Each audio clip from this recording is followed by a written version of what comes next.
Hey guys, I know I haven't updated in a while, but a number of things have happened. Now, seeing as this all happened before I was able to update, and the events were too big to fit into just a small update, I decided to just compile them all into here.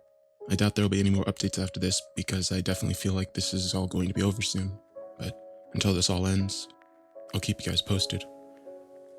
I should let you know that this post won't be as outwardly scary as the other ones, seeing as some light has been brought to the situation in recent days. But it should be quite interesting for those who have made it this far. Let's just say I have a few more answers now. There hadn't been sound from outside for more than a couple hours when I decided to go upstairs again. My power's still out, and my phone battery isn't getting any fuller, but I don't think I'll be in my basement much longer. I haven't considered letting the dogs outside, but I'm not rushing into anything. I went upstairs and looked out the window. The girl I'd been seeing was crouched on my front steps, wet from the dying rain and extremely thin from malnourishment. I still felt a shudder travel up my spine upon seeing her, but I felt she had lost some of her ability to fill me with fear. I now know who she was, assuming I could trust the transcript from the alert message. I knocked 3 times on my front door. Through the glass part of the door, I could see her stand up and turn around. She looked at me, silently pleading, and I did what you've been warning me against doing this whole time. I let her in. She walked in without saying a word, walked past me, and looked around. Hungry? I asked, and I noticed my voice was dry from barely speaking for several days. She turned to me and nodded. Knowing full well I didn't have much to spare, I opened a cabinet and took out a bag of marshmallows. She tore it open and began eating it faster than I could imagine. Funny, I didn't even like marshmallows. That's why I never took them downstairs. I filled a cup of water from the tap, an ability I previously forgot I possessed, and put it in front of her. She downed it in one gulp. Did you change my alert message? I asked. She nodded. Have you been hearing what I have on the radio?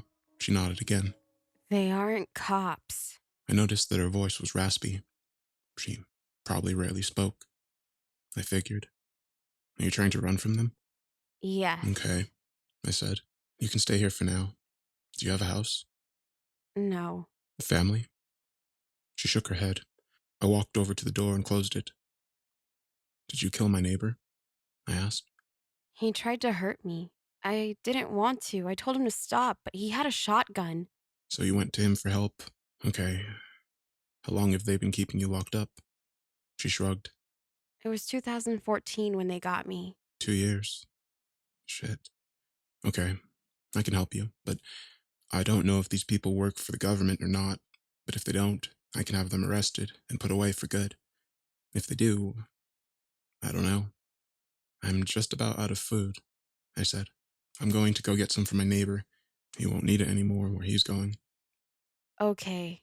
Help yourself to whatever. I left my house, despite every warning I had been given, and went across the street. I pushed open my neighbor's door and went inside, stepped over his body. His neck was turned at an awkward angle, a shotgun lying next to him. I picked it up, cleared the chamber, and put the shells in my pocket. I decided to keep it in case the Mew Foundation came knocking. I stuffed the big pouch in the front of my hoodie, full of food, and left, placing a washcloth over his eyes. When I got back, 13, Liz, Betty, Beth, Lizzie, or Elizabeth, eh, eh, was passed out on the couch. I put a blanket over her and put some old clothes next to her. Then I locked the door and went back downstairs with my dogs. I turned on the radio and waited to get a signal from Mew. It only took about 5 minutes. Kowalski. Yes? Over? This is McLean. Sloan and I are headed to... Street. Wanted to check the status of the radio disturbance examinations. Over. Well, they're coming from, I want to say, house number... Over. Interesting. We'll be sure to pay a visit. Looks like this may be finally over. Over. I don't know. What if 13 escapes and gives the others ideas? The entire project could be compromised. Over. They know nothing about it. These clones are idiots. Kowalski. Except 13. She's an exception, but that's probably because she's from a different person. At least from what I gather. I never saw 14 through 26. Over. They're not idiots, McClellan. Just uneducated. Over. Yeah, you say that. What about 2? Strange things went on. Huh? That one, though. And was the dumbest of all. Say what you want. I have my own opinions. I happen to think the clones should be treated fairly. And 2, that was unfortunate to say the least. Over. I'll say.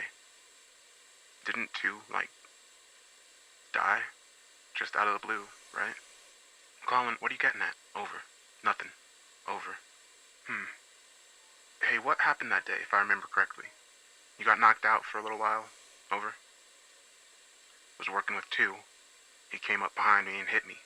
And then everything went black. Over. Okay. Kowalski, why are you here, man? You don't need this job. Over. I made a promise to Whitfield. I can't break it. Over. What kind of promise? You didn't have to be here at first. Over. Irrelevant, McClellan. Over and out.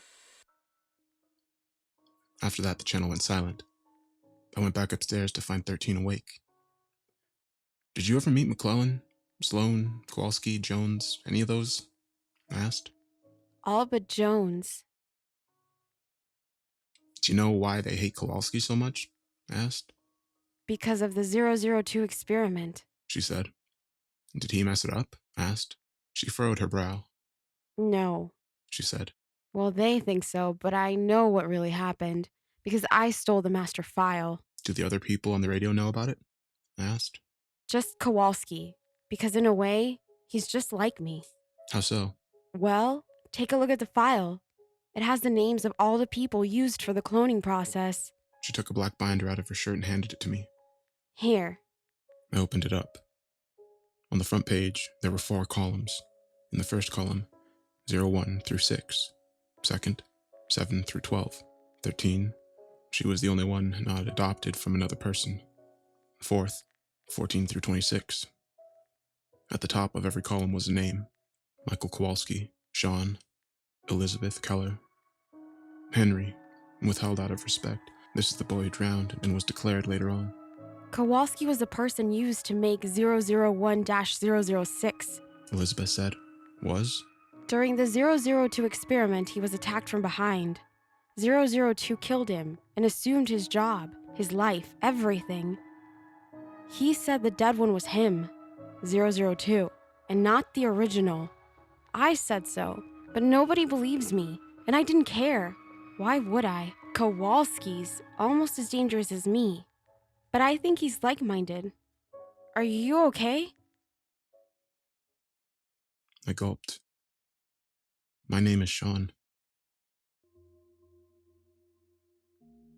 As of now, we're waiting on the edge for McClellan and Sloan to arrive. Me holding a shotgun in hand. Elizabeth holding her powers in her mind. Until next time, wish us luck.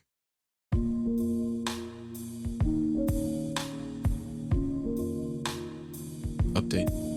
Upon further studying the book, I found that it names everyone in the town as pending cloning subjects.